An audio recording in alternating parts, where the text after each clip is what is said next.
Please permit all.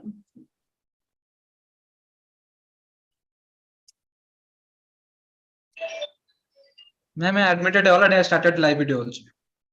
All right.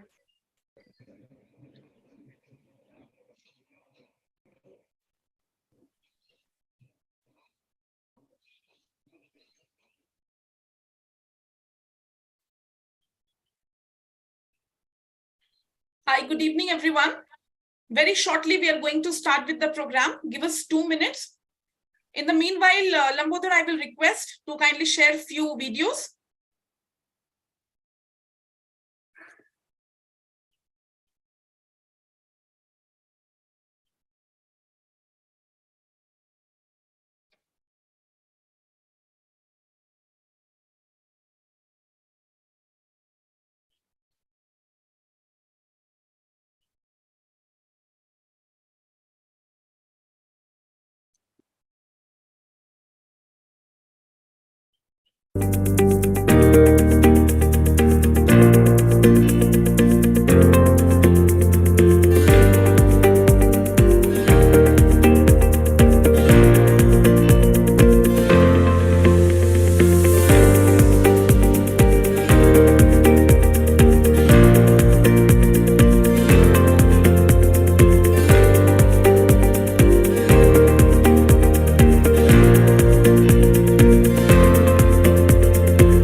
warm welcome to one and all present in this forum. Once again, good evening, everyone.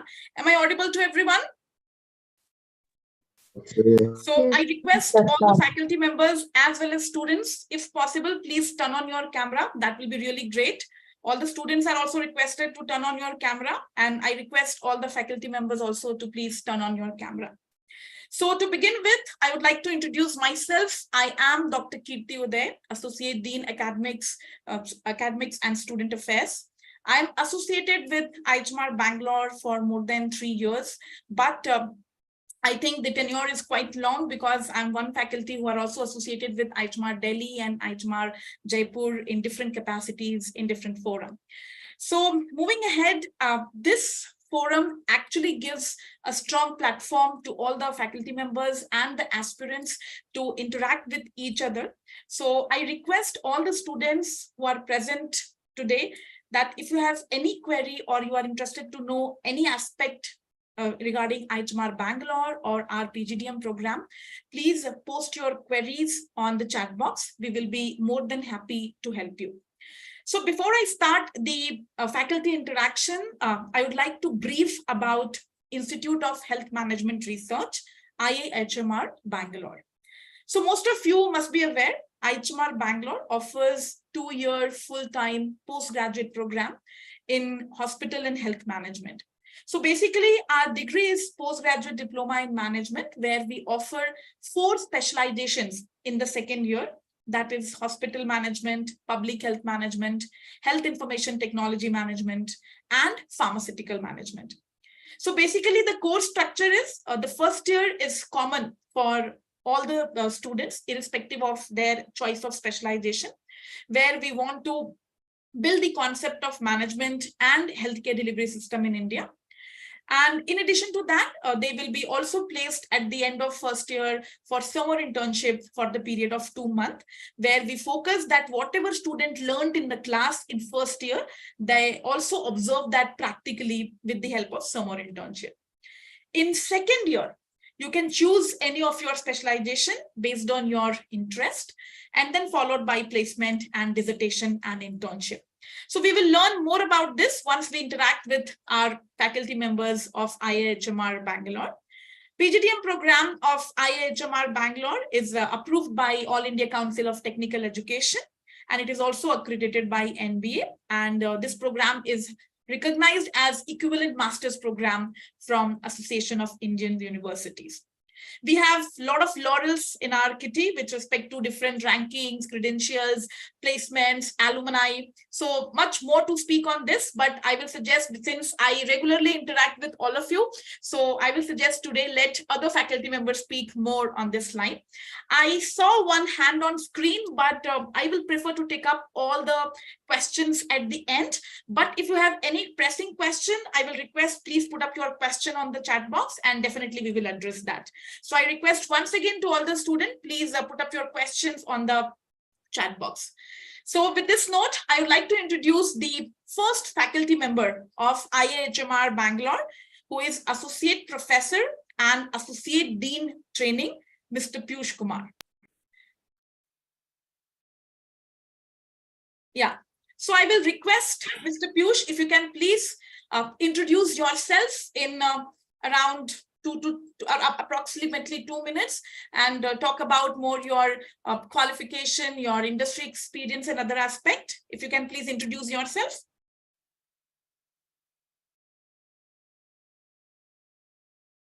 You are muted. You're not audible, Mr. Piyush. Yes. Am I audible now? Yes, you are. Okay. Good evening, everyone. So I'm also an MHA from IIHMR University, Jaipur, and I started my career with Fortis Healthcare. So initially, I worked with Fortis hospitals for 2 and 3 years, working in the purchase department and optimizing their operations. Then I went into hospital planning with JP. I was in the core team of JP Healthcare, where I get engaged with the planning of the hospital, the construction part, biomedical, operational planning, and quality planning, and everything. Then I took a turn and I moved into the consulting part of healthcare. So for the next 8 or 9 years, I supported clients on their growth and development, planning strategies for the clients like Apollo, Max in India and abroad, for Africa and Middle Eastern healthcare players. When they should expand, where they should expand, what should be the capacity of the hospital, what should be the price of the merger and acquisitions, shall we acquire or shall we not acquire, and even on the supporting from the IPO perspective, when any hospital goes for the initial public offering. So preparing the documentation and preparing the industry reports for them. So that was a multitude of work which I did during the consulting period. And later on, I moved to academics. So as of now, I'm associate professor and associate dean for trainings at IIHMR Bangalore. So this is in a very crisp about me. So, and welcome to you all. Welcome everyone. Yeah, thank you, Mr. Kumar. So maybe the students would like to understand where we also want to understand in detail. You said that you are Associate Dean Training and you are handling the Center for Learning and Development department for IIHMR Bangalore. So if you can highlight what this department is all about and how this department supports the student development in context of organizing the industry-based training program. Yeah, thank you. So the Center for Learning and Development acts as a bridge between the current and the future. Now, there are two perspectives to it. That one is there are a lot of people who are working in the industry. For example, like once you pass out from IIHMR Bangalore and then you start working in the industry for the next 2 to 3 years, you might realize that there are some skill sets which you need to acquire because this world is constantly transitioning. There are new technologies, there are new ways of working, new management principles evolving into the practice. And over the time, we need to adhere to them. We need to learn these practices. So we act as a bridge between these two. We prepare some specific industry-specific training program on, as of now, for example, I would say digital health is a main focus. So when we talk about the artificial intelligence, machine learning, or overall digital health and clinical informatics, so these are the certain things which people who have been into industry for like 5 or 10 years earlier, they typically lack on certain kind of training. So they need to bridge this gap and we are there. So we develop the training programs to inculcate them the right skill set on these technologies. So this is one. Then there are many other aspects like the professional practices in the health insurance. When you talk about the recent tools and techniques to manage quality into hospital. So, and recently, when you talk about the medical and wellness travel. So, I mean, this is a new emerging field, which has been there for a long time, but as of now, since government has a huge focus, so there are a number of opportunities for the healthcare professional which are lying into this segment. So we bring these opportunities front to the industry participants, train them that what they could do in their best capacities, what are the laws, legal requirements to enter into this business. So that is how we upskill the industry participants. Now, how it helps our students is that during the course, many of the students realize that they need to build their additional competencies on certain subjects. For example, let's say quality. When they undergo their quality module and they feel that they are much inclined towards learning quality aspects on a higher level, so they opt for the program which are quality specific program at IIHMR Bangalore. They in fact take the programs for the medical and wellness travel, which gains them additional competencies and capabilities over their counterparts. Similar things when somebody who's interested in the healthcare IT may be interested in learning more about digital health. So while there is a structured curriculum of IIHMR Bangalore, which is very robust and industry specific, but in these training programs, there are also a lot of industry participants ranging from like COOs, some technical officers, which brings a lot of expertise into the forum. And when you learn along with these people, the kind of exposure and kind of the new tools and industry-specific the realistic practices which you learn, that enhances your skill set as compared to the other students or in the other colleges. So by the time people are, they finish off this program, they are industry ready. They know that what is the right skill set they need to acquire, if they have done it. And they are also ready to start working directly into the industry because they have those skill sets which typically a person would acquire after 2 or 3 years after working in the industry. So that is how the Learning and Development Center bridges the gap between the student and the industry between these 2 years. And we also make sure that these programs, often they are also free for the participants. There are series of webinars and workshops which we conduct. Certain programs, they are heavily discounted for the students, and we offer the scholarships. So it's a dual way which works for the students and for the. Yeah, thank you, Mr. Kumar. It's really valuable insight for the audience present over here. And as rightly said, though we have a very robust course structure, but still we upskill our student with respect to industry-specific training program, which actually make them job ready. So whether in the field of digital health or quality assurance or health insurance, there are multiple aspects, but definitely we focus in terms of upgrading the skills of our students with respect to industry requirement. So thank you, Mr. Kumar. Moving forward to our next faculty, Dr. Sarla Raju. So Dr. Sarla is an associate professor and associate dean research and publication at IIHMR Bangalore. She is one faculty who is associated with IIHMR Bangalore for more than 10 years. And she has seen, I think, most of the maximum batches were passed out from IIHMR Bangalore. So she can bring a lot of expertise with respect to alumni connection. And she's also one of the nodal member with respect to alumni engagement program. So I will request Dr. Sarla if you can quickly introduce yourself. Thank you, Dr. Kirti. Good evening to everybody. I'm happy to be here and then interact with you all, young minds.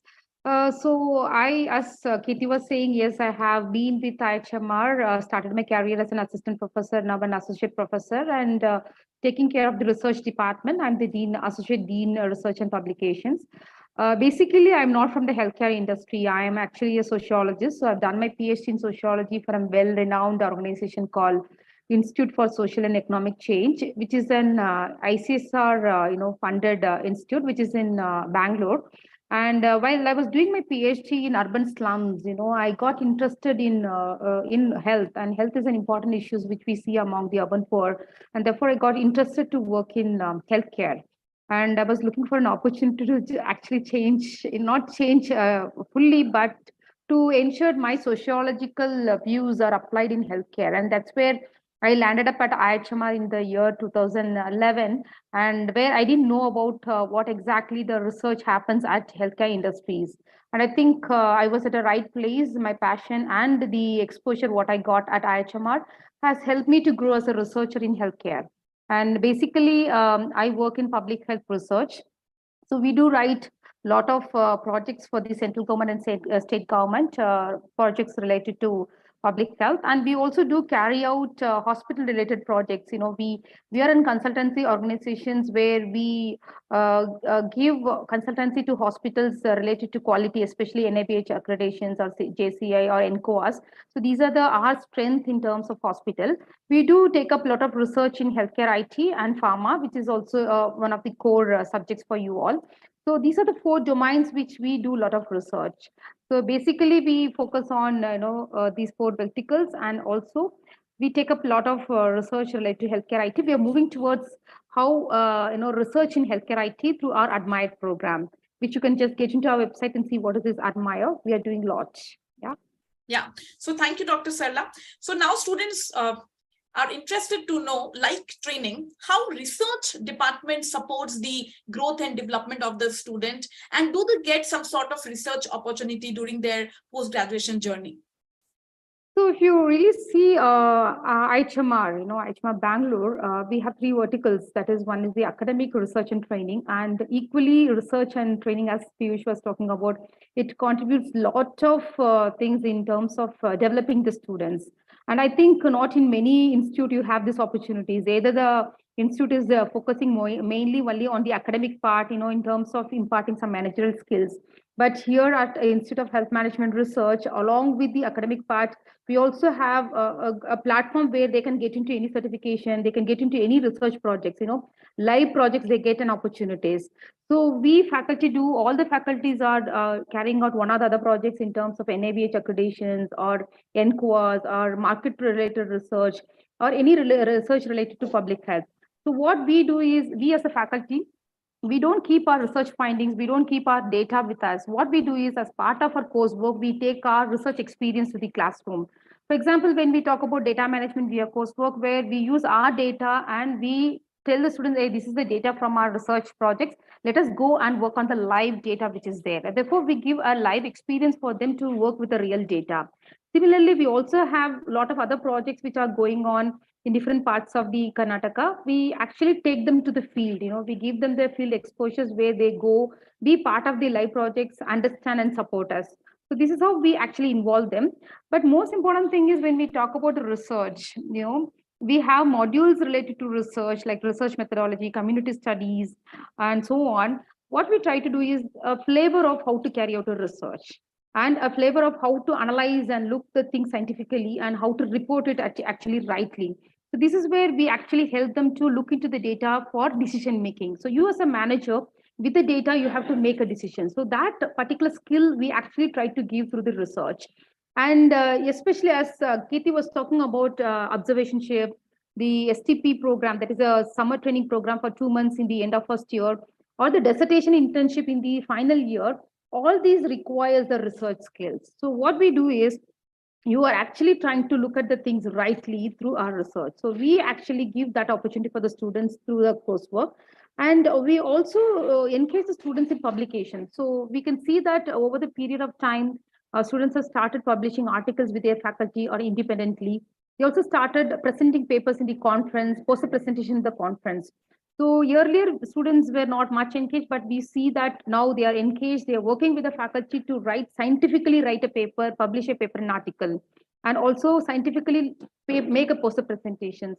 So in the last few years, if you see, our students are really going and presenting the papers, posters, and actually getting a lot of awards. I mean, it's really a commendable job from the side of faculty as well as students who are collaboratively working with, in spite of a lot of work, they are doing it.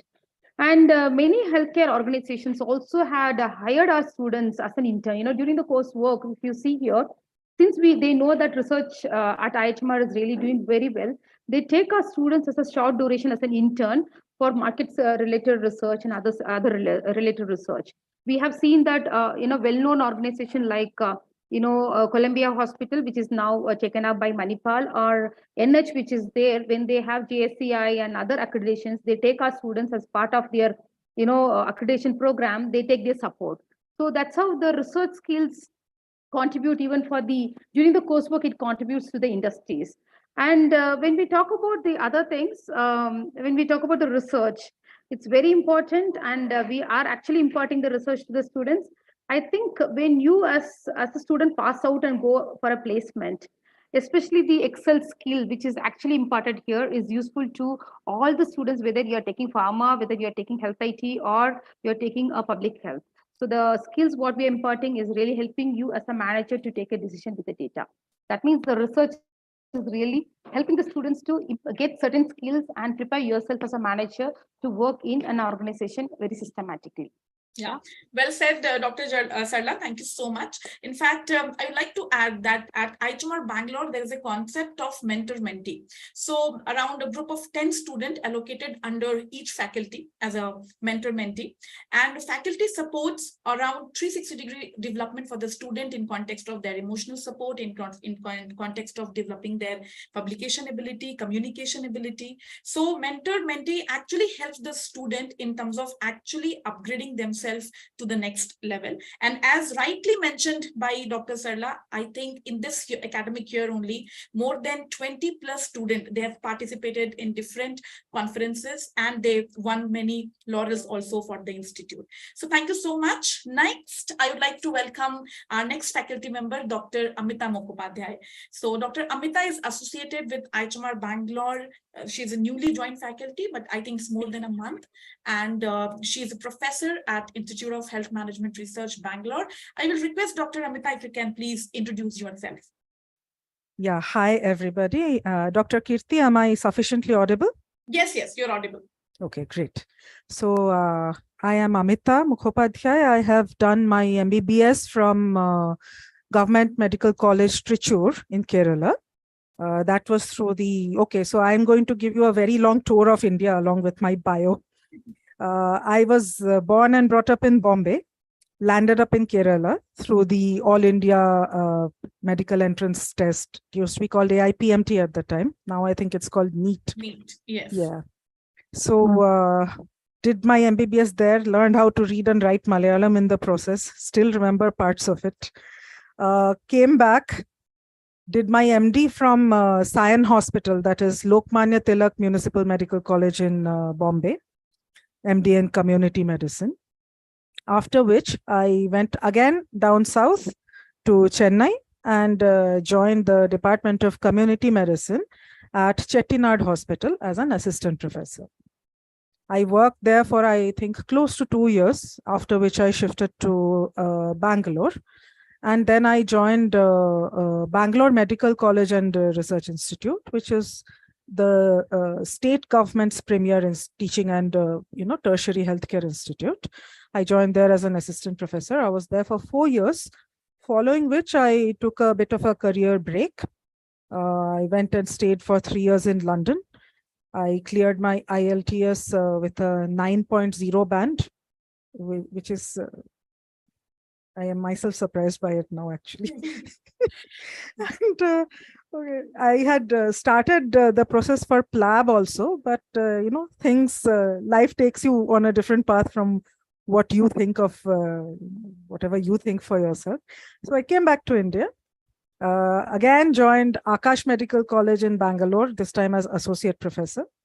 I was again there for close to 2 years, following which I joined CD CIMER, which is the full form of which is Dr.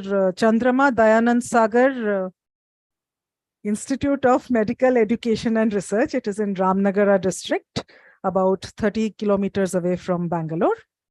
Now, while I was there, the COVID Delta wave hit. So we went through the ringer, all that drama that people used to talk and read about on social media. Oh my God, the oxygen is running out, tick, tick, tick, tick. We have literally faced those things. We don't have beds, getting a lot of pressure from politicians, or simply, a patient party calls you on the phone and starts crying. What are you supposed to do? How can you say no to that person?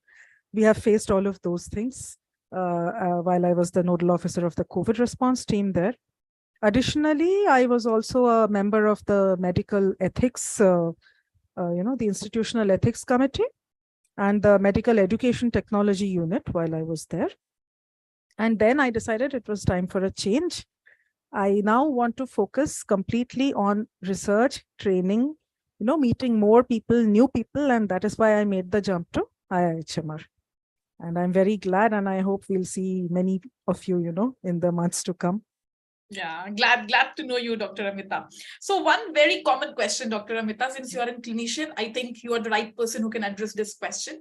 In the course of GDPI also, we actually received this kind of question. So the point is, now there are a lot of non-medicals people who actually are interested in terms of taking up the course with respect to post-graduation in hospital and health management. So what do you think, since you are a clinician, but do you think clinical knowledge is actually required with respect to growing in the healthcare industry, or like how to go about it? Or without medical knowledge, can person survive as well as grow in the healthcare industry? This is a very pertinent question and very important from the viewpoint of teachers as well as students who want to enter the course. Thank you for asking this, Dr. Kirti. So I'm going to, for a moment, take off my clinician hat and put on my lecturer hat. Okay. And I want to start with a brief introduction of what is the difference between knowledge and skill. Now, knowledge refers to the theoretical aspect of learning. What do you read? What do you understand from reading? And what do you remember? How much can you reproduce on paper if you're asked a question? That is knowledge. It's entirely the realm of the mind. And then there is skill, which is the realm of the mind plus your hands and eyes. All right. It has got a lot to do with what you can do with what you have learned. So I will make a subtle distinction here. Clinical knowledge to some extent is required, yes, but clinical skills, I can say they are not really required. The skill set that is required to be a good and competent hospital administrator is a different skill set entirely. I will bring out a few pertinent points. What are the important skills that you need to possess or that you need to pick up and we will definitely take you through all those things because we have a lot of hands-on training at IIHMR, intense, one-to-one mentoring also. We take you on internships and training programs to actual place of work, so that you can literally get your hands dirty and get your feet wet. You can jump into things even while you are learning. So the actual skill set, the vital skills that are required to be a good administrator, first and foremost, are teamwork. All right. How good are you at being a member of a team? Second one is interpersonal relationships. How good are you at creating and maintaining bonds between different kinds of people who have different attitudes and perspectives and different knowledge levels? Okay, because as a hospital administrator, as opposed to just a clinician, what does a clinician do?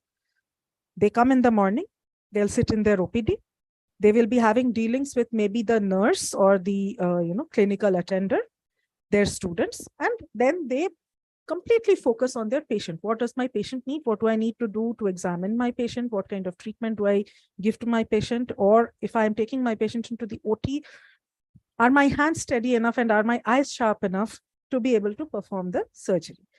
But as an administrator, you will be dealing from outside people, as I said, politicians, media, general public, lawyers, okay? Then the patient including their family, and the entire top to bottom hierarchy of the hospital employees. So you need to know how to talk to the professor and head of unit who has got probably 20, 30 years of experience. And you also need to know how to talk to the person who is, say, sweeping the floors and cleaning the bathrooms. And you cannot make any of them feel more or less. They are all equal. They are all a member of a team and they are as vital to the functioning of a hospital as everyone is. Okay. So interpersonal skills, team building, and very important, leadership skills. You are the hospital administrator, like how they say an IAS officer. As doctors, we often look up to IAS officers because they are the ones who are running the policy. All right. They are the ones who are administering not just one hospital or one department, but say the entire health system of the state or the country. Similarly, as a hospital administrator, it's not just your job to look after one patient or one department or one laboratory. It is your job to ensure that the entire hospital from top to bottom is running at 100% efficiency. So you have to be a good leader, who is passionate and who can inspire passion in everyone else. And another, which I think is the most important of all skill, is willingness to learn. Fine, I don't know. I am willing to acknowledge that I don't know this. I am willing to go and look it up from primary sources, try and understand it by myself. After that, if there is something I still need to clear a doubt or get a better perspective, I should come and without feeling any shame or hesitation, I should maintain a good relationship with my teachers, be interacting with them, have a good relationship with my mentor. Okay, I should come and meet them regularly, ask all my questions, and I should be willing to learn. I think much more than clinical skills or even clinical knowledge, which you can pick up. These are the much more important, vital aspects of being a good administrator. Sure. Thank you, Dr. Amita. It's really wonderful insight from clinician point of view that what skills actually required for be a successful manager in the healthcare industry. And it's rightly said, what is management? Nobody asks in any organization. But how to manage the work is, in fact, everybody looks in the organization. So that right skills of management is actually required to actually grow in any industry. So thank you so much. Just to break the monotony, I would like to take one audience question here, and then I would like to move to the next faculty member. So anyone from the audience, do you have any question from us? Would you like to know anything about our campus, our program, or any other question also related to healthcare industry or anything? Anyone? I saw Dr. Shikhar hand in between. Dr. Shikhar, would you like to take up the question? Dr. Shikhar, are you there? Or anyone Yes. else? Yeah. Do you have any question? No, ma'am. No, ma'am. Not right now, ma'am. All right, good. Anyone else from the audience side? Any question?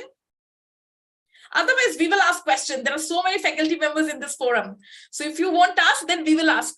Dr. Kirti, I think there's a question from Jaya in the chat window. Yes, and her question is, can we get into its sector with healthcare diploma? Okay, so her question is whether diploma will be helpful in terms of getting into the healthcare sector.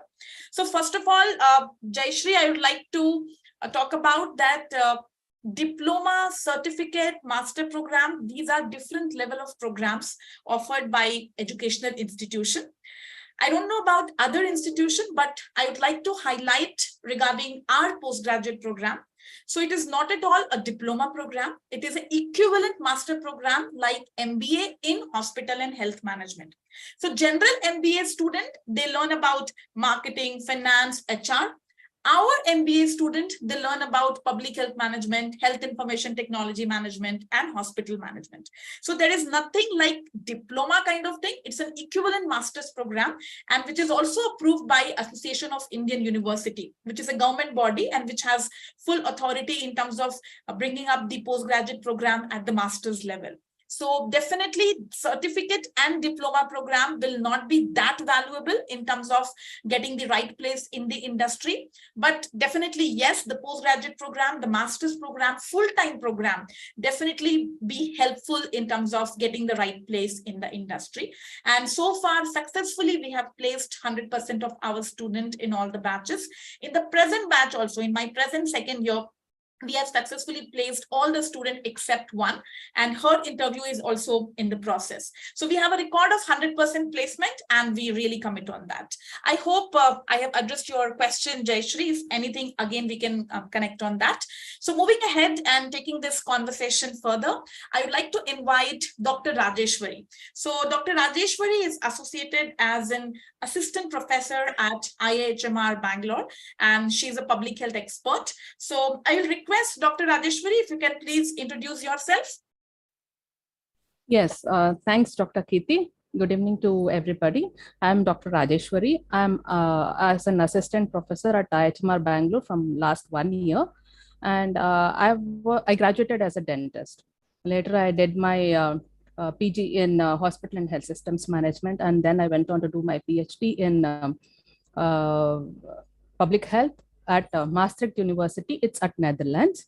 And my areas of interest are health system strengthening, health services research, health promotion. And I'm well versed with both qualitative and quantitative research methodology. And I'm also an external assessor for national quality assurance standards for public healthcare facilities.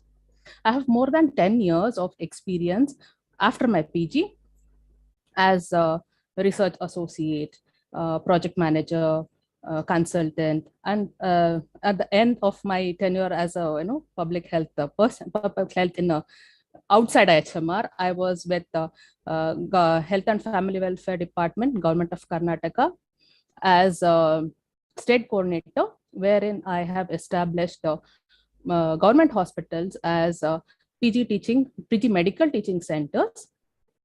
It was a great learning experience, I would say, where I worked with ASHAs, ANMs, medical officers, specialists, DHOs, district surgeons, and deputy directors of various programs, directors, and commissioner, mission directors, principal secretaries, additional chief secretaries. I mean, it was a great learning experience, and you learn you learn how to work with different level of persons. I mean, and then you understand how the system works, and what is your role in the system is very distinguished. And when I was with Government of Karnataka, COVID hit. I've seen 2 waves with Government of Karnataka. I was part of their, program management teams. People say, people are seeing doctors, no oxygen. But what the ground reality was, when you said, okay, there are so many hospitals, so many beds are there, But on ground reality, it is not like that. When we went for a survey of government hospitals, everybody is quarantined, or there is a lockdown. We had to go every day, look at hospitals, do the resource mapping, come up with a plan how to arrange for beds, how to make sure that contact tracing is happening. And then the biggest part was like every day you need numbers like this, and Yes. it changes, and every day there is a different protocol. You have to be on your toes to what is a study protocol. Somebody will ask, what is today's protocol? I mean, you have to tell them this is how it is happening. And it was a really great experience. Yeah, I would say, working with government of Karnataka. Yes. Thank you, Dr. Rajeshwari. So as you mentioned in your introduction also, and I also said that you are one of the public health expert faculty at IIHMR Bangalore. So we would like to understand from student perspective, what is the difference between hospital and public health management? Like, what is public health management all about? And do you think there is any requirement of management cadre in the functioning and the working of public health organizations? Yes. Basically, the skill set you may need for public health management, it is the same thing. But when you're looking at hospital management skills and public health, you need a little bit more than hospital management skill if you want to be in public health. There is management skill, there is hospital management skill, and then public health management skill, because you're thrown into various factors when you are on field unexpectedly, and then you cannot say, okay, I don't know this, can I get back to you? No, you have to be on your toes to be the data, the latest updates, or how to go about it. And if you're working with IAS officers, case officers, you have to expect what the problem will be and then prepare for it well in advance. Yeah. And you, as a public health management person, you will not just be looking at one hospital. You'll be looking at a spectrum of hospitals, be it a health and wellness center or a district hospital. You have to know it all. Yeah, thank you. Thank you so much, Dr. Rajeshwari. I would like to take the next audience question mentioned by Ankita. What is health IT? What's the work? No idea about health IT. Can I have a brief? So with this question, I would like to invite the next faculty on the stage. That is Dr. Akash Prabhune. Dr. Akash, are you there? Yeah, ma'am. Can anyone hear me? Yes, you're audible. So, Dr. Akash, you must have heard and read the question as well on screen. So, first of all, I will request you to please introduce yourself and then please address this question. What is health IT? What are the different types of job profiles? So, if you can highlight on the health IT specialization, please. Sure. So, to start with my introduction, basically, I'm a dentist. I did my master's in clinical research from CSR Labs, and somehow it was luck, I don't know, but then I went to work with Tamil Nadu government, and I was engaged in their HMI's deployment and implementation project. And I think that's where my first brush with health IT started.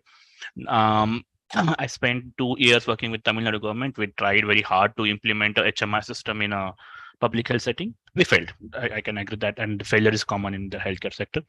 Then I moved to ICMR as a project scientist on their cancer registry and heart failure registry. I worked there for 2 years. Then COVID kind of came in. So I shifted to Karnataka government, worked with their drugs department and with the manpower management department. We worked with AI/ML during the first wave and second wave of COVID. I was the part of the COVID task force, and it was a hell out there that everything was, but still the Bangalore model was one which was held better, because somehow Bangalore managed better than say Mumbai or other cities, and somehow the credit goes to the task force, how they manage things better, and even the entire team of the Karnataka government. And after working with Karnataka government for 2 years, then I shifted to the IIHMR Bangalore. I'm also pursuing my PhD in population health informatics, and my focus area is consumer health informatics. So coming to this question, what is health IT? Looking from this perspective, like today, there is a saying that in 1980s or earlier, the oil was the gold. Now, as we go to industry 4.0, or we move ahead in the 21st century, data is becoming new oil, or data is becoming the gold. So in healthcare for a long time, a practice or any hospital was seen as a physician centric. There was always one doctor whose aura or whose brand was the one which would pull patients to the hospital. But now, as things are getting complicated, there are multiple specialties that are added to the hospital. The beds are being increased. A single doctor or a single person cannot manage. And this is where health IT comes in. So basically, health IT deals with three kind of things. One is that acquiring the health data, that is from your patients, be it their reports, be it their clinical data, be their inpatient details, all the things, acquiring in a systematic format. That term, what we call is HMIS, or Health Management Information Systems. Once this data is acquired, you cannot sit on the data and just say we are acquired data. You have to kind of use this data for making decisions. This is where the analytical layer comes in. So you analyze your patient load, you see which department is functioning better, which is not. If it's not functioning, what are the reasons? That is where you go into the analytics part of the health IT. And the third one is where you come to the policy level, where not only a single hospital comes into play, but a group of hospitals or entire health systems comes into play, and then government makes a decision like, do they want to make a specific program for TB, or they want to make a specific program for COVID? So these decisions which government makes, they are not out of thin air.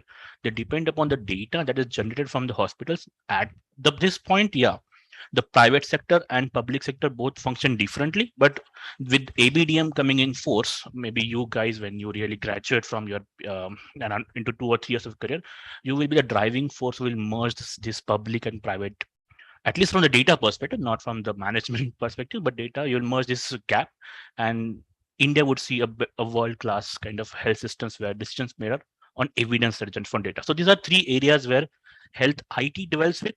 And in terms of the job that you will get, obviously there is a basic, or what many of students have already went on, is business analyst role and HMIS implementation roles, where they play a vital role in implementing the softwares with the companies that develop and the hospitals that buy the softwares.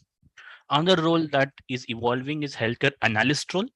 That role requires some kind of software knowledge, which you will actually gain when you join in the second year in health IT. And then policy, as you grow in your career, then you can really look at the policy level careers, which comes at least 5 years down the line. I think you're muted. Well explained, Dr. Akash, and you have touched all the aspect of healthcare information technology management. In fact, I would like to add that from the present batch, few of our students got selected with Cerner, and Tech Mahindra is in the process, and many other organizations like Deloitte, ZS Associates, where they're working in different capacities in terms of healthcare IT management profiles. So in a layman's language, maybe one line I'd like to add that integrating IT in the system of hospital management or public health management is something what we call healthcare IT management. So how IT can accelerate the growth of the functioning of an organization. It can be a hospital, it can be a public health organization. That's what IT plays important role. So thank you, Dr. Akash. It was really nice introduction as well as the information on the healthcare IT. I hope, Ankita, your query is solved. Before I move to the next faculty, I would like to call back again Dr. Amita, and there is one question on the screen from Neha and many other students' side that you said that clinical skills is not important, but still they have doubt that what about mathematics and statistics, what they left long time back, how they can cope up with the course. Before I hand over to you, Dr. Amita, I would like to add one point. Basic mathematics is required in our daily lives as well, whether it is percentage, money, time, distance, and when you are in the field of management. So that is why we organize a lot of management aptitude tests like CAT and MAT, where some percentage of understanding of mathematics is required. But definitely we are not going to put up integers and log frame in terms of management, which will be difficult for you to cope up with. So a basic mathematics at school level mathematics, I will say 10th standard level mathematics, if you have a good command, then I think you can easily cope up with the management related activity. But still, Dr. Amita, would you like to add something on this? Yeah, I'll just add 1 or 2 lines, not a lot of, I won't take up a lot of time, which is that as an administrator, you have to be more of a generalist than a specialist. It is not important for you to know the intricacies of statistics, because in a hospital, you will have a statistician who is employed to do that. You need to be able to see the interpretation that the statistician has given you to make sure that it is the correct kind of interpretation, and then to be able to make further decisions relating to how you take the hospital's how you make it more efficient, or how do you, make better use of your resources such as time, staff, and the money allocated to you. Okay. Your job will lie more in interpreting. You don't worry about having to solve equations or having to do advanced statistics, because there will be people to do that for you. They will nicely bring it to you, to your room, where you will see it. You will have a board meeting with your, whole group of advisors and senior staff, and you will make decisions based on it. Yes, Not worry. and in fact, I would like to add there are a lot of software these days who supports in data visualization and interpretation. Yeah. So you don't have to get into the formula of mathematics, definitely not. So I hope Neha and group, we have solved your query, and let's move to the next faculty. So we have heard about hospital, public health, health IT. So what else left? That is our fourth specialization, that is pharmaceutical management. So I'd like to invite the faculty of pharmaceutical management at IIHMR Bangalore, Dr. Subodh S. Satish. He is associated as an assistant professor and also controller of examination. So you have to be really scared because he's controller of examination.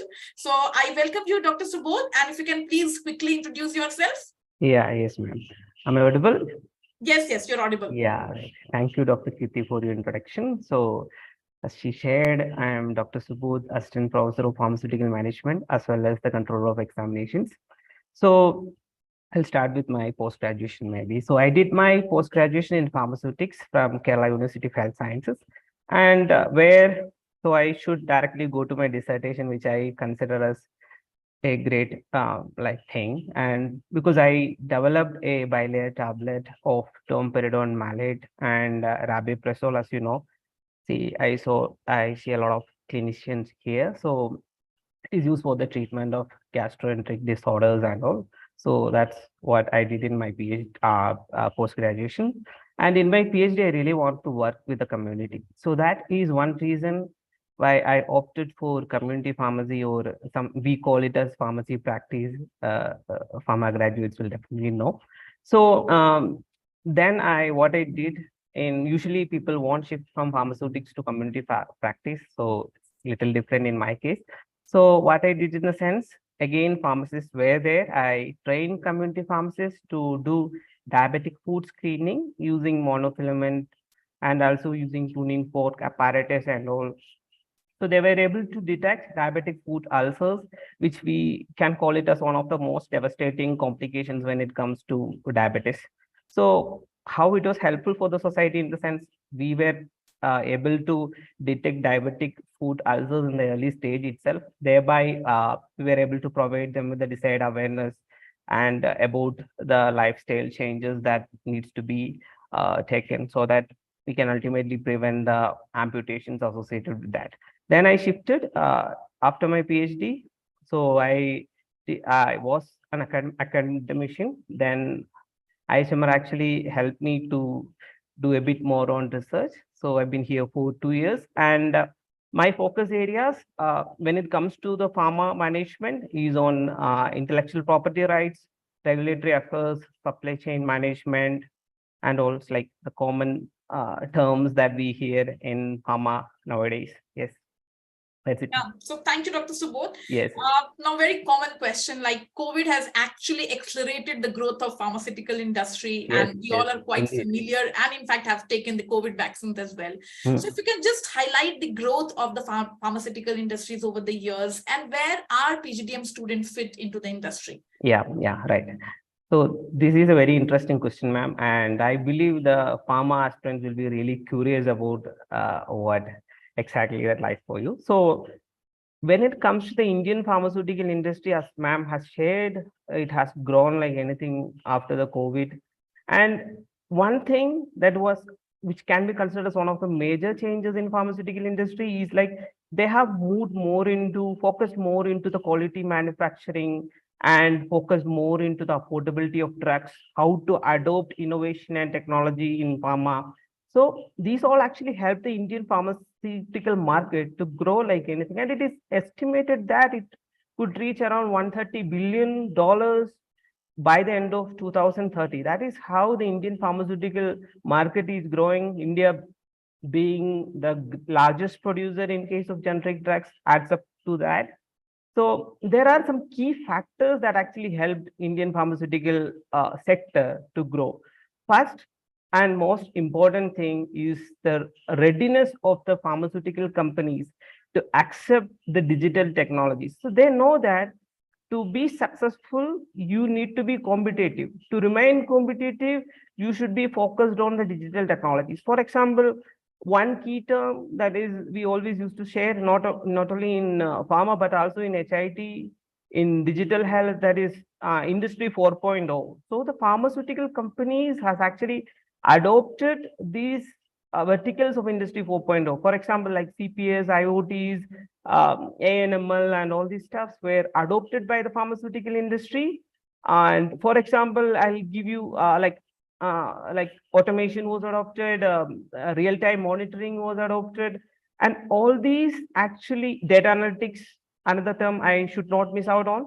So these things that is actually adopted by the pharmaceutical industry opens up a lot of opportunities. I think I have to share about the opportunities also. So to the digital sector, we can say like a lot of opportunities in business analytics, business development officers, market research analysts, pharmaceutical technology scientists, operational managers, and etc. So again, the same thing, real-time monitoring actually helps the pharmaceutical industry, especially in supply chain, when it comes to the advanced tracking systems, and also tracing related technologies has been adopted in supply chain management, which actually makes sure that the process is much more easier and safer than before. Again, it also opens up a lot of opportunities like supply chain analysts, supply chain managers, drug distribution managers, etc.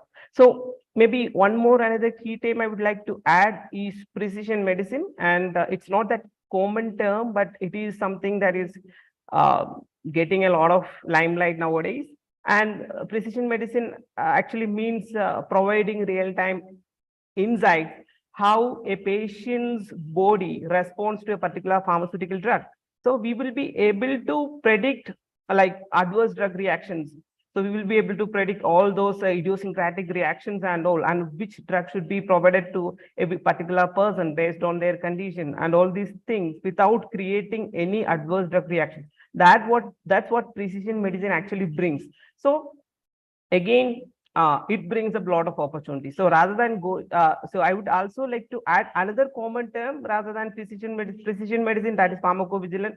I think most of you guys might have heard about that term. So again, it opens up a lot of opportunities in clinical research, and let us consider health intelligence experts, clinical data scientists, clinical programmers, medical science license. So a lot of opportunities are there in the pharmacovigilance field also, and precision medicine adds up to it. So, well said, Dr. Subodh. In fact, I'd like to add that pharma industry is divided into two core domains. One is the research domain, and the another one is the management domain. In the different field, right from research and development to product management to sales and marketing activities and many other aspects. Okay, yes, so if you have any questions related to health IT, pharmaceutical or public health, I will request once again audience present over here to kindly drop your message on the chat box. Thank you, Dr. Subodh. Before I invite the next faculty, I would like to take up the next audience question that is from Gokul End. And his question is, as you said, it's equivalent to MBA. What are all the business studies we can learn in this PGDM program? So Gokul, as I mentioned in the beginning, the first year courses are common for all the students, and the objective of the first year courses is to build the management concept. So the business program or the business courses, business management courses, what we teach includes financial management and operations, marketing management, human resource management, organizational behavior, quality management. So there are a lot of whatever the general MBA student learn in terms of taking up the MBA program with respect to marketing, HR, operations. The similar thing we also teach in terms of our MHA program with respect to hospital and health management. The only difference is you will learn marketing in context of hospital and health management.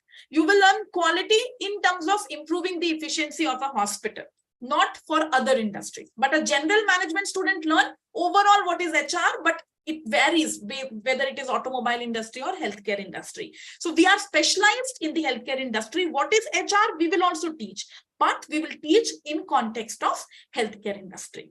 So with this, I hope, Gokul, I have addressed your question. And now I would like to invite the next faculty of IIHMR Bangalore, Dr. Deepa Shri MR. So Dr. Deepa Shri MR is an assistant professor at IIHMR Bangalore and also an alumni of IIHMR Bangalore. She's one faculty who is actively involved into training also, research also, a mentoring student also. So I will request Dr. Deepa if you can please speak more about you. Thank you, ma'am, and thank you the team for giving me opportunity to meet the young minds who are joining and willing to know about IIHMR Bangalore. So I'm Dr. Deepa. I've my graduation is in Ayurveda. I'm an Ayurvedic doctor. Along with that, I have completed my post-graduation in healthcare management from IIHMR Bangalore in the year 2011-13. So it's almost 10 years back.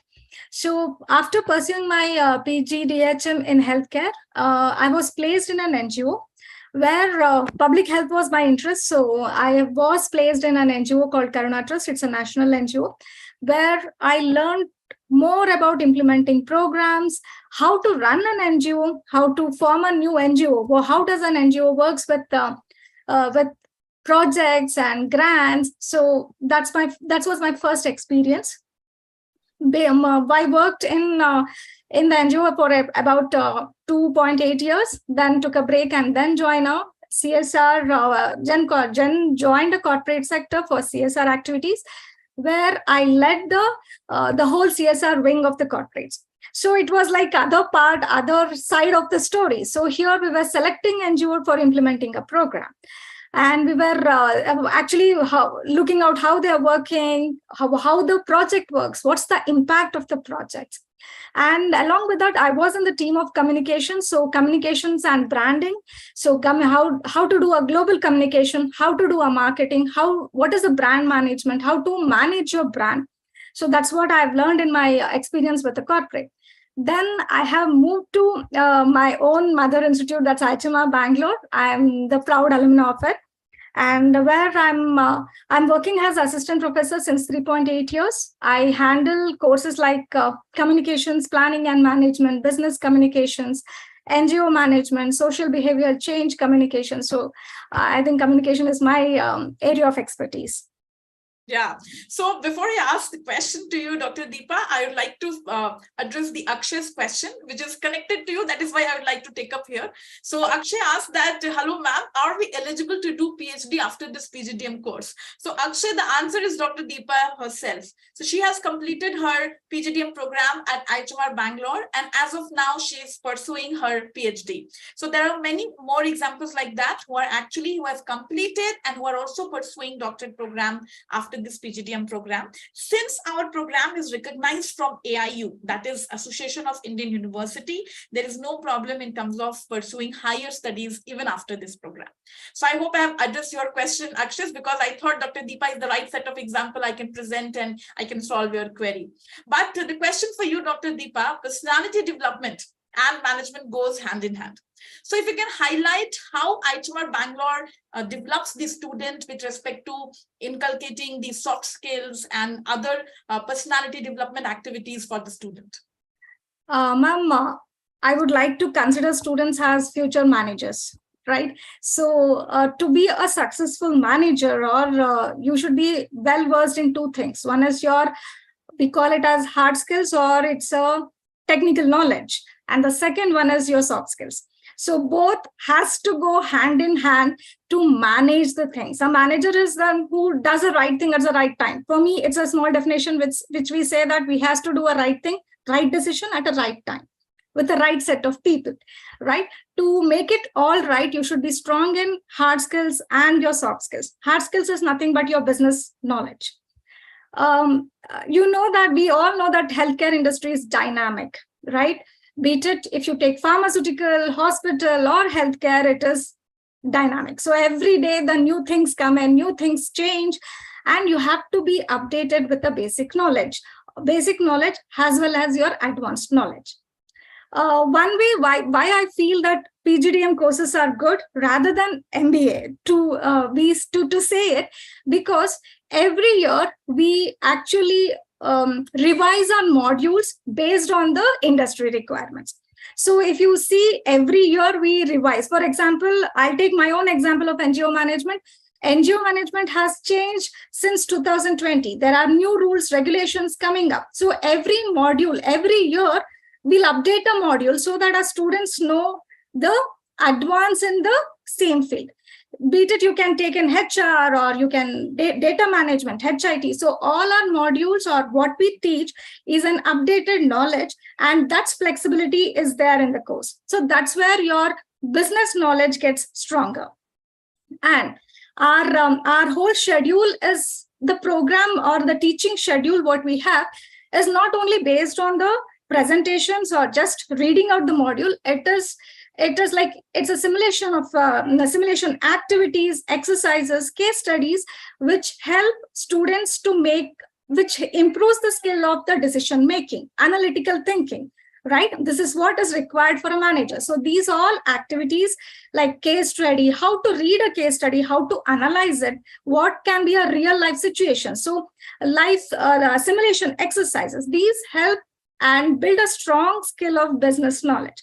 When it comes to soft skill, I think soft skills, many of us, we think that it will only related to our placements because that's what they see. No, we start this activity since the first year, since the first day of your college. So soft skill is one of the important skills we teach our students from the day one. Soft skills, as Dr. Amita said, it can be a leadership, it can be a communications, it can be your etiquettes, it can be your it can be simple as how to wear a tie, how to wear a shoe, how to dress yourself for an interview. So these are the skills we start teaching the students. There are many mock drills, many mock interviews where we expose the has a real life situation. So our students are well versed with the soft skills as well as hard skills, if in other words. And the most important is we always highlight on emotional quotient. Right, this is what somewhat is a new list in the LinkedIn demand list. If you see that emotional quotient is one of the important important quotient which we have highlighted recently. It has been highlighted. So a manager cannot take a decision randomly or emotionally. It has to be very factual decisions. And this emotional skills or emotional quotient is one of the important interpersonal as well as intrapersonal skills, which we help our students to build in during the courses, ma'am. Yeah. And how we do it probably is like our students are involved in many of the webinars. They lead the webinars.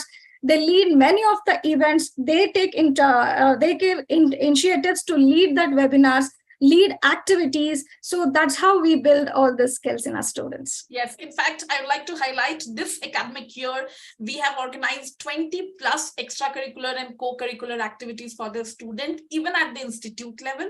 In addition to that, around in 10 plus organizations, cultural activity, as well as different level of business competitions, our students have participated and they brought laurels as well. So that's another achievement. And as added by Dr. Deepa, so whether it is an admission drive, placement drives, except examination, in all other activities, we take the support of student in terms of planning and organizing the same. So we actually involve them in the management task at the institute as well, so that they get the real-time exposure of how to work in an organization. So highlighted the need of soft skill and how we actually supports our student, Dr. Deepa. Thank you so much.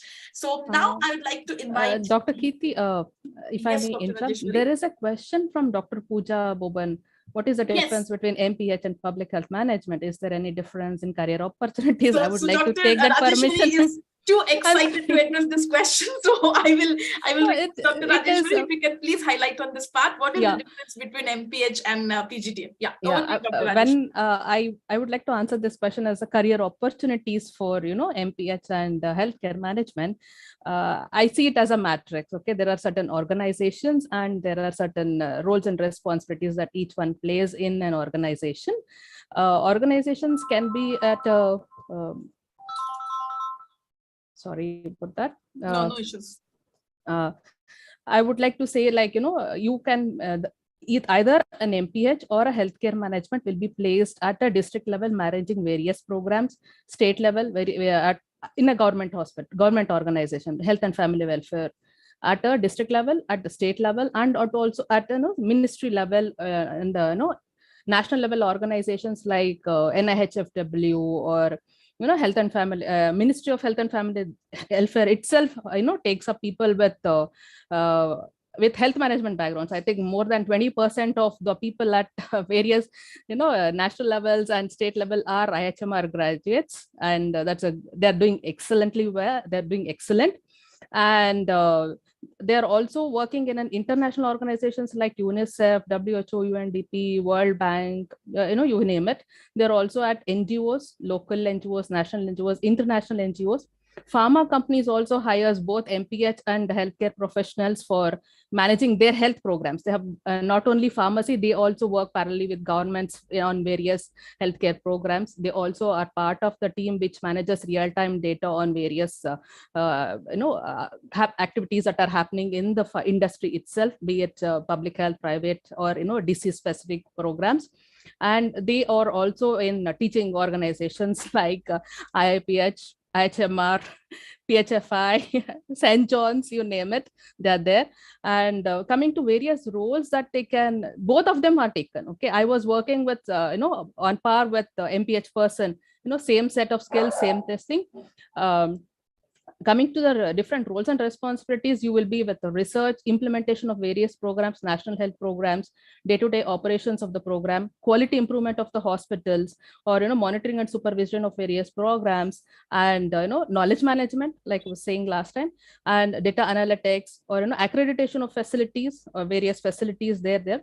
And coming to the skill sets that both should have is interpersonal skills, program management skills, finances you have to know, because without finances you cannot achieve anything in health management. Okay, and documentation, data collection, analysis, reporting appropriately to at the right time to right people are very important. How I would say health management is little better than MPH, because we are managers. We are not only, we know health and public health, but we also know the management skills. We use hardcore management skills to implement healthcare programs. That is how I think health management is way better than public health. Yeah, public fact, health we are just using. Yes. In fact, I would like to add one line over here, that if it is master in public health, then it is more in context of research driven to public health. But as mentioned by Dr. Rajeshwari, if it is a PGDM, then not only focused on research, but it is also focused on the management aspect, what she highlighted, the different managerial role, right from ministry level to district level. The approach is completely different. They have public health concepts like epidemiology, but here we should know that. But over that, there's a blanket of management that we take in all the various aspects that we carry out our jobs. Yeah, exactly. So the next question from Neha, she asked that are they eligible to choose their own interest of specialization in the beginning of second year? The answer is yes, based on your choice, your interest, depending on your interaction with your student, alumni, faculty members, industry mentors, you can select your own specialization. So thank you so much, Dr. Rajeshwari, and I hope, Neha, I have addressed your question as well. So now I would like to invite the next faculty of IIHMR Bangalore, Dr. Gyan Chandra Kashyap. So some of you were scared with mathematics. So if you have any problem related to statistics and math, you please contact Dr. Gyan. He's the man behind all mathematics, statistics, and he supports us as well in multiple research activities. So I will request Dr. Gyan that please quickly introduce yourself. You are associated as an assistant professor at IIHMR Bangalore. So if you can more add with respect to your profile, sir. Thank you, Dr. Kirti. I hope I'm audible. Yes, you're audible. Yeah. Okay, so I'm Dr. Gyan Kashyap. I'm working as an assistant professor at the institute, and I'm associated with the institute since August 2018. And I'm from non-medical background. I did MSc in statistics, and from Banaras Hindu University, and MPhil and PhD in population studies from the International Institute for the Population Sciences, Mumbai. And my area of interest is occupational health, mental health, women-related issues, nutrition, and tobacco-related research. So basically here I'm teaching demography biostatistics, applied demography, and data analysis.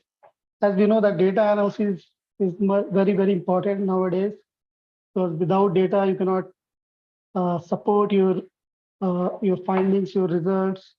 So nowadays, there are a lot of statistical softwares are available, like Stata, Power BI, Python, R, and many others.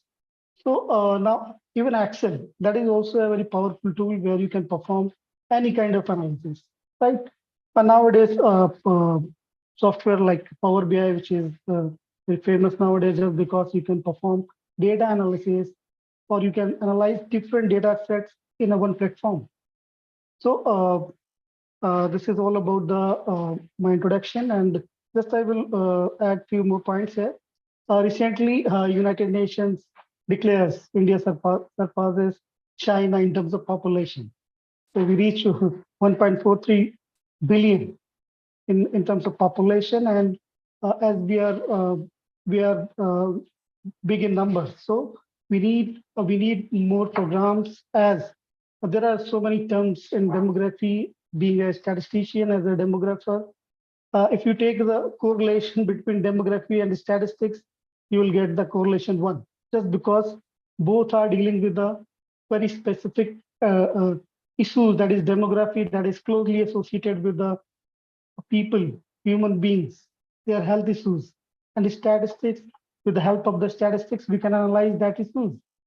So this is the very important subjects where sometimes people face difficulties in handling this kind of subjects. But here we usually teach these subjects to make you understand the importance of all these things. Okay, because as we discussed, there are a lot of softwares are there, which can, if you will enter the data, you will get the results. But the important things, what is the meaning of that results? How you will interpret the data? Okay, and if it is prevalence, determinants, or anything, you have to tell what is the denominator, what is the numerator. Okay, if it is clear to you that, I mean, you can perform any kind of analysis. Yeah, well said, Dr. Gyan. So now numbers predicts futuristic approach. So now I would like to request you if you can just highlight the overall healthcare industry growth, which looks like in the 10 years down the line. Right. Thank you, Dr. Kirti. Okay, before coming to your question, I have to make some platform. I will tell you one thing. There is one term in demography, we call it structure, okay, or population pyramid. So in population pyramid, if you categorize suppose the life expectancy of the person, of a particular male or female, is 670 years. Simply you divide this all the whole population or years in 5 years age group. What you will see, you will get to know what is the basic requirements of each of the age categories, starting with 0 to 5 or 0 to 4, then 5 to 9, and like that. So when we are talking about 0 to 4 years age, here the requirement is different than the person who is 65 plus. Okay, so there are a number of programs government is running, functioning, like you can categorize in terms of RM and CS, reproductive, maternal, neonatal, and child health, and adolescent girls program. So along with that, you have to estimate the neonatal deaths, infant death, child death, right? So like that, in each of the age category, you have to get, you will see the different scenario. Through that, you have to get some particular program policies to support that. Okay, if you are talking about some communicable disease programs, national nutrition programs, program based on the elderly requirements. Okay, so these are the programs which government is running, and we need specific statistics for that. Okay, so as currently I'm engaged in the India's largest survey, that is National Family Health Survey. So in that survey, we can have data of all these ages. We're talking about the pregnant women, adolescent girls, children 0 to 6, or elderly people. So there we can get some data information, and that is very helpful in policy and planning for the government. Thank you, Dr. Keith. Yeah, thank you, Dr. Gyan. In fact, I would like to add that healthcare industry is quite broader. So hospital, public health, healthcare, IT, pharma, it's like 4 domain what we are talking about today because we offer these 4 specializations. But if we go deeper into it, then there is a more opportunity with respect to home healthcare, health insurance, medical devices. So there are multiple aspects where we can actually look forward with respect to building the career in the healthcare industry, because as we always say is that healthcare industry is always recession free. In fact, recession brings more revenue for the healthcare organizations because of different reasons. But yes, it is one sustainable industry where you can actually look forward for building up your career. So well said, Dr. Gyan. You have really highlighted well the working aspects of the public health managers using the different skills of mathematics and statistics in the role. So thank you so much. Now I would like to invite the last faculty for IIHMR Bangalore, Mr. Gautam Ghosh. But before I invite him, I would like to take up the audience question. That is Pooja. She is asking what is the average batch size for the IIHMR Bangalore. So the intake for each batch is 120 students. So right now in our first year, we have 117 students. So 120 is the maximum intake capacity, and we do not want to extend it also further. So that is with IIHMR Bangalore.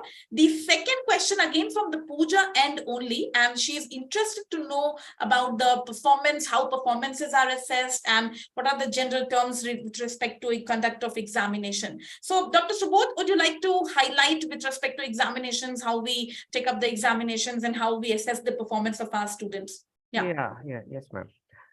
So regarding the performance assessment of students, normally we conduct on MTA examination as well as term end examinations. Term end examinations, which happens once in 3 months. So for every subject, there will be an MTA followed by the session. Like let us consider it's a 2-week module. After that module, there will be an MTA, that is we call as MTA midterm assessment. So in midterm assessment, normally it can be presentations, it can be group presentations, it can be role plays, it can be assignments, it can be a review of literature. So it depends upon the faculty. So they will be providing you with certain assignments in term and midterm assessment. And then the term and examination will be there for every subject for credit as well as non-credit courses. It is normally for 70 marks. So it's like 70 marks term and examination and 30 marks for MTA examination. So 70 marks, the whole module will be like, there will be case studies, there will be MCQs, there will be short answer, long answer questions, just like the normal examination. That will be the term and examination. Total will be 100, including the MT as well as the term and examination. So regarding how is the student performance assessed, maybe like often examinations conducted, we can say like it happens thrice in an year. That is term 1, term 2 part A and term 2 part B in first year, and term 3 and term 4 part A and term 4 part B in second year. So that is how the examinations are actually conducted. Yeah, thank you, Dr. Subodh. Yes, in fact, I would like to conclude by this question by saying that 30% weightage is given for practical assessment and 70% weightage given for written examination in terms of understanding your level of understanding, knowledge, and applying those knowledge with respect to creativity and innovation. So we strictly follow the Bloom's taxonomy, and that is what the pattern of assessment in case of IIHMR Bangalore program. Okay, so thank you, Dr. Subodh, so much. Now I would like to invite Mr. Gautam Ghosh. So sir is from Andhra Pradesh. So I would like to, why I have taken Andhra Pradesh, because I would like to point out that in IIHMR Bangalore, we have a diverse background of student as well as diverse background of faculty. So we have faculty from Bihar, Uttar Pradesh, Dehradun to Andhra Pradesh, Kerala, and Tamil Nadu. In the similar way, we have a student also right from Jammu and Kashmir to Kerala. So you will actually feel a kind of mini India within the campus of IIHMR Bangalore. So with this, I would like to welcome Mr. Gautam Ghosh. He is associated with IIHMR Bangalore as an assistant professor, and also his expertise areas are public health as well as health survey research method. So I request Mr. Gautam, if you can please introduce yourself. Thank you, Dr. Kirti. Am I audible? Yes, you're audible. So good evening all. So I'm glad I can see since the IPL is also going on today, some important matches there. So I won't take much time. So So guys, my association started with IIHMR way back in 2007 at Jaipur campus. I was involved in numerous projects of public health across India and short stint in Afghanistan. So here in Bangalore, I'm working since 2019 as assistant professor. So as Dr. Kirti mentioned, my expertise is in conducting health surveys, program monitoring and evaluations. So during almost I am in the 18th year of my public health career.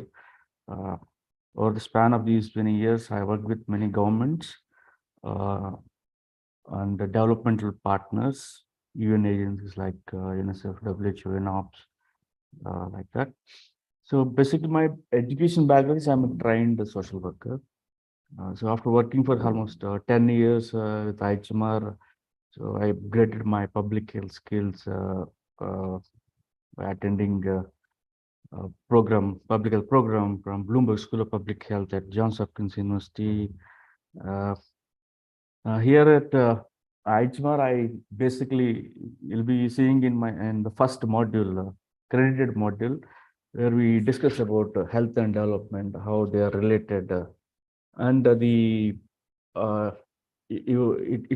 proceeds like in a way you will be given basic understanding how to define health, what all you include, then how to measure the health and development aspects, how these two things are related.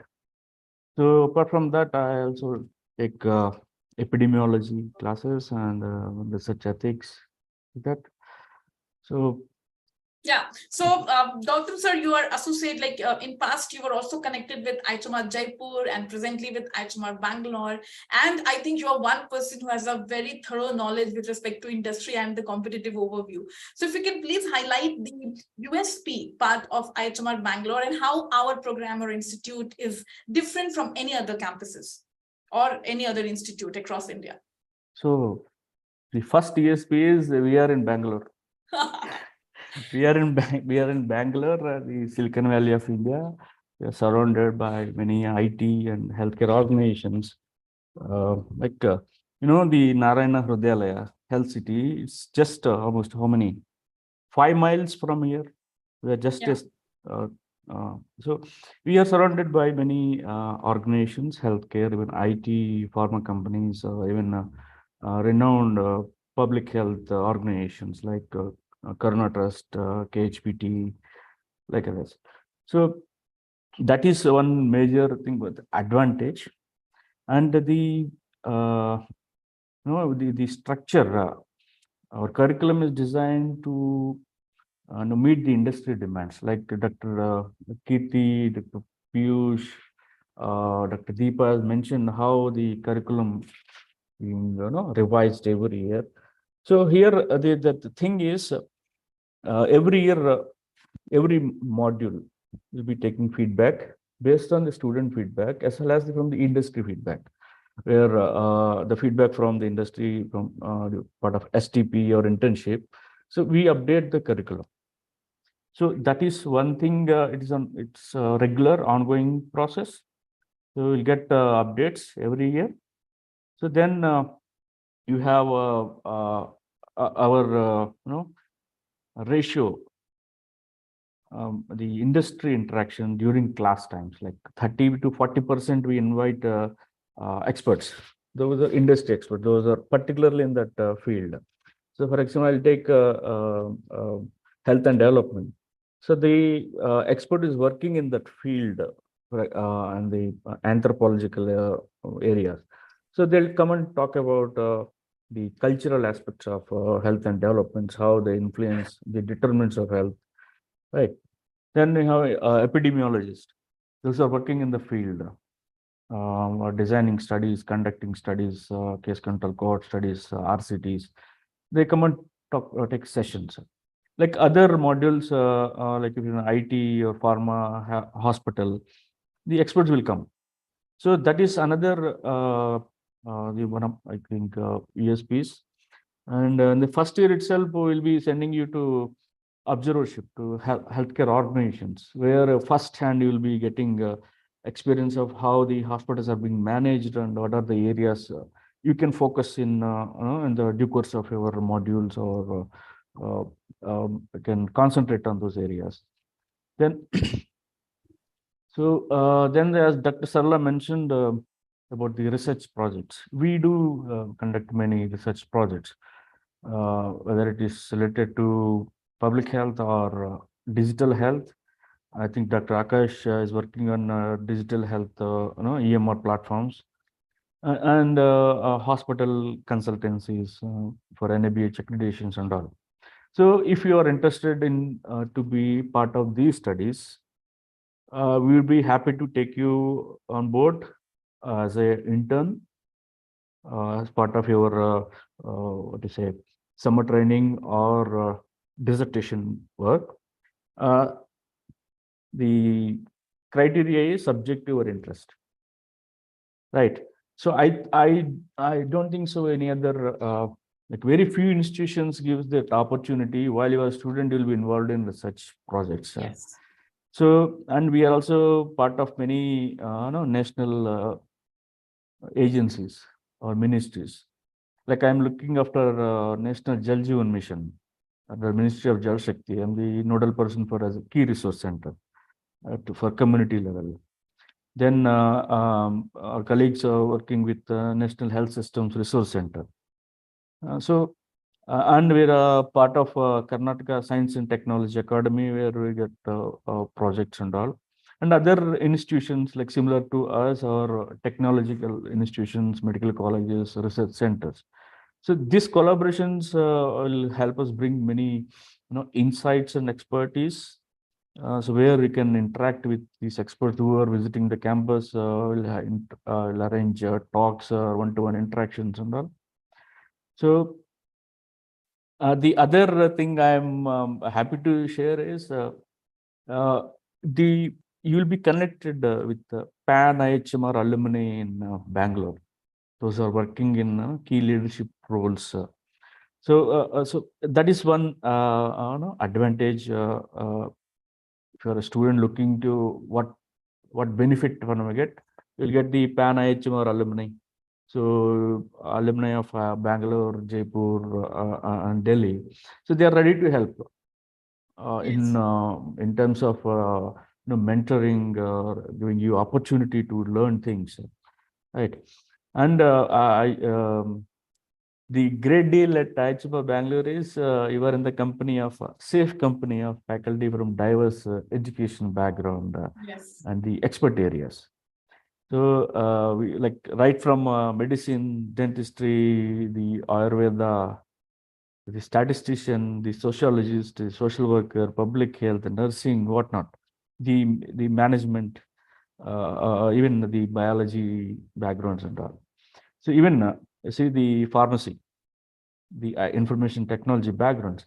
So these, when these minds are together, you will get you're going to experience the expertise. That's what I can say. Yeah. That you will come to know once you are in the campus. So that will be, I look forward to seeing you all in the campus. And thank you very much for attending this interaction. I'm glad to see you are so much interested to know about IIHMR. And I thank our Dean providing us this opportunity to share our thoughts. If you have any doubts or if you want any clarifications, I'm glad to help you out. Thank you. Sure. Thank you, Mr. Gautam. I strongly believe what you say, that one of our strength is the faculty expertise what we have, right? From not only from the geographical diverse background, but also from educational and experience diverse background. If you are from industry, if you are from academics, and that too in the different field. So that is definitely what makes Bangalore campus different from any other campus.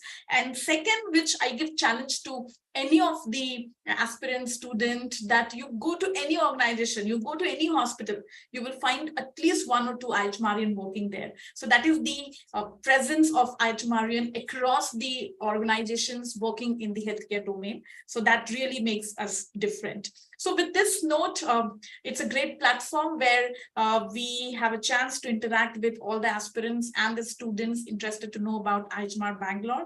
And thank you to all the faculty members who have given their valuable time and interacted with the student. But before I conclude, I'd like to take up the last question on chat box from Neha side, that this is a full-time program. So being a day scholar, will she lose something? So I will say, Neha, our working timings are also start somewhere around 9:30. Libraries start around 8:30, somewhere like that. And we also close at around 5:30 to 6. Yes, we do give a lot of assignment, case studies and activities for students to actually work on after the class hours. So, but I think now the online is a boon kind of thing where you can easily connect on Zoom and other mechanism, and you can work even in a group with the help of online devices. So that can be a help, but sometimes if required that you have to stay in the campus and all, then all necessary arrangements are taken care at our end, whether if any event or any other requirement that you have to stay in the campus, then we make necessary arrangements. And we do have a hostel facility as well. So I hope I have addressed your question, Neha. Anyone else would like to take up any question, any query further from the audience side? If any question, please raise your hand or put up your question on the chat box. Otherwise, I think we have already extended the session 30 minutes beyond, so I won't take much time. If any other question, I'm happy to support you on that. So would you be taking some group photo? Yes, we can, Dr. Deepa. Request all to enable their videos. Yes. So we can share this picture with you. Yeah, that's great. So I think the question of the session mostly comes from the Neha and the Pooja side. So that goes to both of them. And I request all the members present here, including faculty members, kindly please turn on your camera. All of you, Sudipta, Dr. Rajeshwari, all of you, please turn on your camera, and I request my technical team, Mr. Lambodar, to kindly take a group photograph very quickly. I know all are eager to leave this forum. And I think keep smiling. We don't know when they take the photo, so please keep smiling. Lambodar, are you taking? Yeah? Yes, no? Yes, ma'am, taking. Okay, good. Yeah, you also turn on camera, Lambodar? I have taken out from my end, okay. In case if you are missing. Oh, thank you, Dr. Subodh. Yeah, so thank you so much. That's all from our end. And still, if you have any query or any concern at any point of time, please feel free to contact our admission team. And thank you so much for your valuable time. Thank you, everyone. Thank you all. Thank you. Thank you. Bye-bye. Thank you, ma'am. Thank you, ma'am.